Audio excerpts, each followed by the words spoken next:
છેલ્લા કેટલાક દિવસોથી સમગ્ર રાજ્યના કેટલાય જિલ્લાઓમાં કમોસમી વરસાદ પડી રહ્યો છે, ત્યારે ગીર સોમનાથ જિલ્લામાં પણ માવઠાએ તબાહી મચાવી. સતત વરસાદને કારણે કેરીના પાકને તો નુકસાન ચોક્કસ થયું છે, પરંતુ સાથે સાથે ઉનાળુ પાકો તલ, બાજરી, અડદ, મગને પણ મોટા પાયે નુકસાન પહોંચ્યું છે. ખેડૂતોએ લગાવેલા અંદાજા મુજબ ઉનાળુ પાકનું ઉત્પાદન નહીં થતાં ખેડૂતોને આર્થિક સંકટમાંથી પસાર થવું પડે તેવી સ્થિતિ સર્જાય છે. ગીર સોમનાથ જિલ્લાના કોડીનાર, વેરાવળ અને તાલાળા સહિતના તાલુકાઓમાં ઉનાળા દરમિયાન અડદ, મગ, તલ, બાજરીની સાથે અન્ય કઠોળ વર્ગના પાકો ખૂબ જ સરળતાથી અને સારા ઉત્પાદન સાથે ખેડૂતોને મેળવી રહ્યા હતા, પરંતુ આ વર્ષે અચાનક પાક તૈયાર થવાના સમયે કમોસમી વરસાદ પડતા ખેડૂતોની તમામ ગણતરીઓ ઊંધી પડી ગઈ છે. અત્યારે ઉનાળુ પાક કાપી અને તેને બજારમાં લાવવાનો સમય થયો ત્યારે જ આકાશમાંથી આફત ત્રાટકી.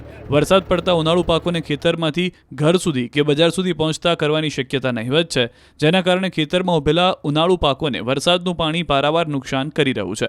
આ વખતે ઉનાળુ પાકોના ઉત્પાદનમાં અને તેની સાથે ખેડૂતોને મળતા આર્થિક વળતરમાં ખૂબ મોટો ઘટાડો થાય તેવી પણ શક્યતાઓ ઊભી થઈ છે.